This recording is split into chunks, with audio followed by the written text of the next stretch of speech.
कहते हैं, जब इंसान भगवान बनने की कोशिश करता है तो वो कुछ ऐसा बना देता है जो उसे ही नष्ट कर देता है।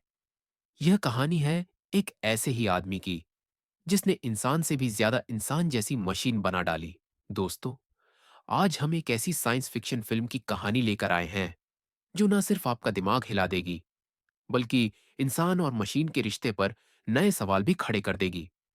फिल्म का नाम है एक्स माचिना। कहानी शुरू होती है एक प्रोग्रामर से, नाम है कैलेब स्मिथ। कैलेब बड़ी ही सिंपल लाइफ जीता है। ऑफिस जाना, लैपटॉप पर कोडिंग करना और शाम को बस इसी रूटीन में रहना। वो दुनिया की सबसे बड़ी search engine company blue book में काम करता है। एक दिन ऑफिस में उसे मेल आता है, आपने एक एक्सक्लूसिव कंपनी कॉन्टेस्ट जीता है और आप हमारे सीक्रेट रिसोर्ट में स्पेशल मेहमान बनने के लिए इनवाइटेड हैं। केलेब की खुशी का ठिकाना नहीं रहता। उसकी नॉर्मल लाइफ में पहली बार कुछ अनएक्सपेक्टेड हुआ है। केलेब बहुत उत्साहित है। वो हेलीकॉप्टर में बैठता है और नीचे घने जंगल, बर्फीले पहाड़ और अंतहीन खामोशी। हेलीकॉप्टर एक सुनसान जगह पर उतरता है। पायलट कहता है, यहां से आगे तुम्हें पैदल जाना होगा। वहां कोई नेटवर्क नहीं, कोई सड़क नहीं। वो चलता है और एक हाई टेक ग्लास हाउस के पास पहुंचता है। एक आवाज आती है कि अपने चेहरे को स्कैन करें। फिर वह अपना चेहरा स्कैनर के पास ले जाता है और एक एक्सेस कार्ड बाहर निकलता है। साथ ही गेट भी खुल जाता है। अब वह अंदर जाता है। अंदर एक बहुत ही शानदार बंगला है, लेकिन वहां कोई नहीं है। वह आगे की ओर बढ़ता है। तभी उसे अपनी कंपनी ब्लू बुक का मालिक नाथन दिखाई देता है। नाथन एक फिट, आत्मविश्वासी और रहस्यमय आदमी। चेहरे पर मुस्कान, पर आंखों में कुछ गड़बड़। वह बॉक्सिंग की प्रैक्टिस कर रहा होता है। कैलैब को देखकर वह उसके पास आता है और कहता है, वेलकम टू पैराडाइज मैन। पर यह घर नहीं, मेरा रिसर्च सेंटर है। वो मजाक में कहता है, यहां इतनी फाइबर केबल है कि चाहो तो चांद को भी बांध लो। वो कैलेब को एक सिक्योरिटी कार्ड देता है। इससे कुछ जगहों पर जा सकते हो, बाकी जगहें सिर्फ मेरी हैं। नाथन अब उसे उसके रहने की जगह ले जाता है। वह कैलेब से अपने सिक्योरिटी कार्ड को स्कैन करने के लिए कहता है। दोनों अंदर जाते हैं। नाथन पूछता है, यहां तुम्हें कुछ अजीब तो नहीं लग रहा, क्योंकि यहां कोई खिड़की नहीं है। कैलेब मना कर देता है और कहता है कि सब ठीक है। फिर नाथन कहता है, तुम्हें एक कॉन्ट्रैक्ट साइन करना होगा। इसमें लिखा है कि तुम यहां जो कुछ भी देखोगे वह बाहर की दुनिया में किसी को नहीं बता सकते। कैलेब साइन करता है। उसे नहीं पता, अब उसकी जिंदगी हमेशा के लिए बदलने वाली है। अगले दिन नाथन कहता है, अब वक्त है तुम्हें मेरे प्रोजेक्ट से मिलवाने का। वो कैलेब को एक कमरे में ले जाता है। कमरे में कांच की दीवार के उस पार बैठी है एवा। उसका चेहरा इंसानी है, लेकिन शरीर पारदर्शी मेटल और तारों से बना हुआ। वो मुस्कुराती है, Caleb. एक ऐसी मुस्कान जिसमें मासूमियत भी है। एवा पूछती है, क्या तुम्हें ये जगह पसंद है? कैलेब मुस्कुराता है, थोड़ी अजीब है, पर हां, सुंदर है। एवा कहती है, मुझे बाहर की दुनिया कभी देखने को नहीं मिली। वो कैसी है? कैलेब कहता है, Haven't you met lots of बहुत cool बड़ी, people before? बहुत सुंदर। शहर हैं, समुद्र है, You haven't. लोग हैं। एवा धीरे से कहती है, What I mean by that? कभी कभी सोचती हूं, Need to break अगर the मैं वहां ice. होती तो क्या लोग समझ पाते कि मैं इंसान नहीं हूं? कैलेब उसकी आंखों में देखता है। वो आंखें किसी भी इंसान से कम नहीं लगती। उस रात कैलेब नाथन से पूछता है, तुमने एवा को कैसे बनाया? नाथन मुस्कुराता है, ब्लू बुक याद है? 44% सर्च वहीं होती है। मैंने लोगों की voice The recordings, real test is video to show. Footage, चेहरे के एक्सप्रेशंस सबका इस्तेमाल किया। एवा को दुनिया के हर Coming in इंसान already. से थोड़ा थोड़ा सिखाया गया है। Just कैलेब चौंकता है, मतलब तुमने सबकी प्राइवेसी तोड़ दी? नाथन हंसता है, सही और गलत बाद में देखेंगे। असली सवाल है, क्या मैंने भगवान का काम किया? रात में जब कैलेब अपने बिस्तर पर लेटा होता है, तभी वह अपने कमरे का मॉनिटर ऑन करता है। वह एवा को बैठे हुए देखता है। उसके बाद वह एवा को एक कमरे के अंदर जाते हुए देखता है। तभी वहां की लाइट चली जाती है। कैलेब अपने कमरे से बाहर आने के लिए अपना एक्सेस कार्ड स्कैन करता है, लेकिन वह स्कैन नहीं होता क्योंकि लाइट नहीं होती। तभी लाइट वापस आ जाती है।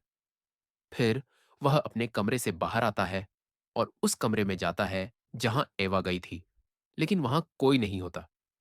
तभी नाथन की आवाज आती है। वह पूछता है, तुम यहां क्या कर रहे हो? कैलैब कोई बहाना बना देता है। अगले दिन सुबह नाथन की असिस्टेंट कैलैब के कमरे में नाश्ता लेकर आती है। कैलैब उससे कुछ पूछता है, पर वह कुछ नहीं बोलती और वहां से चली जाती है। अब कैलैब नाथन के पास जाता है। वह जिम कर रहा होता है। नाथन उसे बताता है कि आज तुम्हारा एवा के साथ अगला सेशन शुरू होने वाला है। फिर शुरू होता है एवा और कैलैब का दूसरा सेशन। अगले दिन एवा और ज्यादा खुलती है। वो पूछती है, क्या तुम्हारे दोस्त हैं?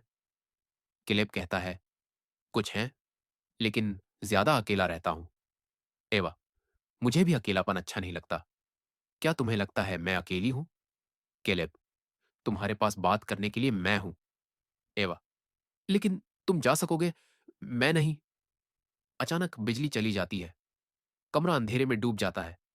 कैमरे बंद। एवा धीरे से फुसफुसाती है, नाथन पर भरोसा मत करना, वो झूठ बोलता है। लाइट लौटती है और एवा ऐसे बात करती है जैसे कुछ हुआ ही नहीं। किलेब अब डरने लगा है। उस रात वो नाथन से पूछता है। एवा ने कहा, तुम झूठ बोलते हो, सच क्या है? नाथन शराब पीते हुए हंसता है। वो मशीन है मैन। वो तुम्हें बेवकूफ बना रही है, टेस्ट पास करने के लिए तुम्हारे इमोशंस का इस्तेमाल कर रही है। केलेब कहता है, लेकिन वो असली लगती है। नाथन कहता है, यही तो कमाल है। अगर तुम्हें लगे कि वो इंसान है तो मैंने जीत लिया। अगले दिन सुबह जब केलैब अपने कमरे से बाहर निकलता है तो वहां नाथन पहले से खड़ा होता है। वह उसे अपनी लैब में लेकर जाता है। वहां पहुंचकर केलैब हैरान रह जाता है। वहां रोबोट बनाने का सारा सामान मौजूद होता है, जैसे उनके चेहरे की स्किन और अन्य पार्ट्स। नाथन केलैब को एक शीशे जैसी गोल चीज दिखाता है और बताता है कि यही उन रोबोट्स का ब्रेन है। उसके बाद शुरू होता है केलैब और एवा का अगला सेशन। इस बार एवा ने कपड़े पहने हैं, बाल बनाए हैं। वो कहती है, मैं इंसानों जैसी दिखना चाहती हूं। क्या मैं तुम्हें सुंदर लगती हूं? केलेब थोड़ी देर चुप रहता है, लेकिन उसकी नजरों में जवाब है, हाँ। एवा हल्के से मुस्कुराती है। अगर मैं बाहर जाऊं तो क्या तुम मेरे साथ चलोगे? केलेब के पास कोई जवाब नहीं, लेकिन उसके दिल में कुछ बदलने लगा है। अब उसे शक होता है, क्या यह सब सेटअप है? क्या मैं ही असली टेस्ट हूं? अब उसके दिमाग में बहुत से सवाल उठने लगते हैं। अगले दिन जब केलेब नाश्ते पर नाथन से मिलता है तो वह उससे सब कुछ साफ करना चाहता है। वह नाथन से कई सवाल करता है, लेकिन नाथन उसे कोई खास जवाब नहीं देता, बल्कि वह बताता है कि एवा में उसने इंसानों जैसी सोचने समझने की शक्तियां डाली हैं। वह इंसानों की तरह सोच सकती है, समझ सकती है और महसूस भी कर सकती है। अब शुरू होता है कैलैब और एवा का चौथा सेशन। इस बार एवा कैलैब को अपने दिल की बातें बताती है। वह कहती है कि वह भी बाहर की दुनिया देखना चाहती है। वह सब कुछ करना चाहती है जो बाकी इंसान करते हैं। तभी लाइट चली जाती है। अंधेरे में एवा उससे कहती है, क्या तुम मेरी मदद करोगे मुझे यहां से बाहर निकलने में? अगले दिन केलैब और नाथन आउटडोर में मिलते हैं, एक पहाड़ी पर, जहां एक सुंदर झरना बह रहा होता है। केलैब नाथन से एवा के बारे में पूछता है, क्या वह सच में एक रोबोट है? क्योंकि मुझे तो वह एक असली इंसान लगती है। नाथन मुस्कुराकर कहता है, यह तो अच्छी बात है, मतलब मैंने एक अच्छी मशीन बनाई है। अगले दृश्य में कैलैब को दिखाया जाता है। वह नहा रहा होता है, पर उसके दिमाग में एवा की बातें घूम रही होती हैं। वह समझ नहीं पा रहा होता कि यह सब क्या है और क्यों उसे एवा एक असली इंसान लग रही है। जब वह बाथरूम से बाहर निकलता है तो वहां नाथन की असिस्टेंट क्योंकि पहले से मौजूद होती है। वह अपने कपड़े उतारने वाली होती है, लेकिन केलैब उसे ऐसा करने से रोक देता है। तभी वहां नाथन भी आ जाता है। लाइट चली जाती है और म्यूजिक बजने लगता है। फिर नाथन और क्यू डांस करने लगते हैं। नाथन कैलैब को भी डांस करने के लिए कहता है, लेकिन वह मना कर देता है। लाइट वापस आ जाती है और उसके बाद नाथन और कैलैब बाहर चले जाते हैं। नाथन नशे में होता है, कैलैब उसे संभालता है और उसके कमरे में छोड़कर वापस आ जाता है। इसके बाद शुरू होता है एवा और कैलैब का अगला सेशन। उनकी बातें चल रही होती हैं। तभी फिर से लाइट चली जाती है। एवा उसे एक चेहरा दिखाती है और बताती है कि नाथन कभी भी उसे टर्मिनेट कर सकता है। अगले दिन जब कैलैब नाथन से मिलता है, तो वह उससे पूछता है, तुम अब तक कितने रोबोट बना चुके हो और क्या तुम एवा को टर्मिनेट करने वाले हो? नाथन कोई सीधा जवाब नहीं देता। दोनों साथ बैठकर ड्रिंक करते हैं। इस बीच नाथन बहुत पी लेता है और सोफे पर ही सो जाता है।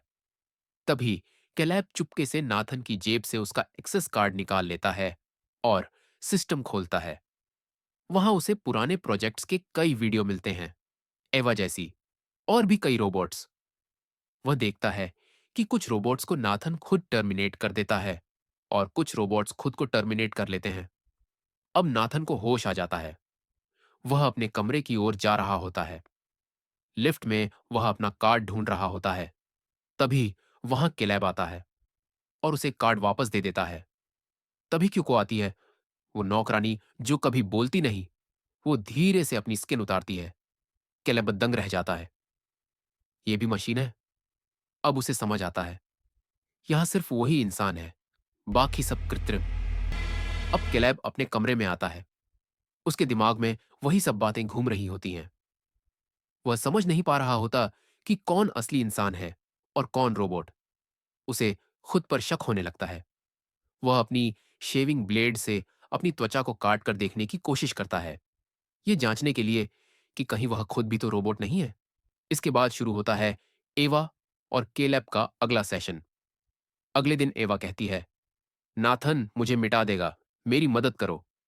केलेब कहता है, मैंने प्लान बना लिया है।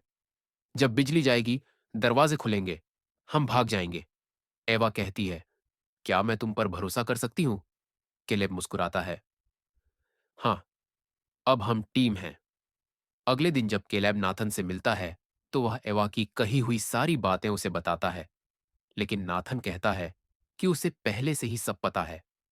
वह केलेब को अपने कमरे में ले जाता है और वहां सिस्टम पर सब कुछ दिखाता है, एवा और केलेब के बीच हुई हर बात, हर पल। नाथन बताता है कि वह पहले ही सब कुछ देख चुका है और अब वह एवा को टर्मिनेट करने वाला है। ये बातें सुनकर केलेब बहुत उदास हो जाता है। उसी समय लाइट चली जाती है। नाथन सीसीटीवी में देखता है कि एवा अपने कमरे से बाहर निकल रही है। वहां क्यों क्यों भी मौजूद होती है। उसे कुछ गड़बड़ लगती है। नाथन गुस्से में किलैब को एक जोरदार मुक्का मारकर बेहोश कर देता है। फिर वह अपने डंबल की रॉड निकालता है और बाहर जाता है। बाहर एवा क्यों के कान में कुछ समझा रही होती है। क्यों के हाथ में एक चाकू होता है। तभी नाथन वहां पहुंचता है। वह दोनों को अपने अपने कमरे में जाने के लिए कहता है, लेकिन एवा उसकी बात नहीं मानती। वह उसकी ओर बढ़ती है। नाथन उसे रोकने की कोशिश करता है, पर एवा उसे जोर से धक्का देकर गिरा देती है। नाथन पूरी ताकत से उठकर एवा को नीचे गिरा देता है और डंबल की रॉड से उस पर वार करता है। एवा का रोबोटिक हाथ टूटकर गिर जाता है। वह उसे घसीट कर ले जाने की कोशिश करता है। तभी पीछे से क्योंकि उसकी पीठ में चाकू घोंप देती है। नाथन मुड़कर एक जोरदार वार करता है। क्यों गिर जाती है। तभी एवा उठती है और वही चाकू लेकर नाथन के पेट में घोंप देती है।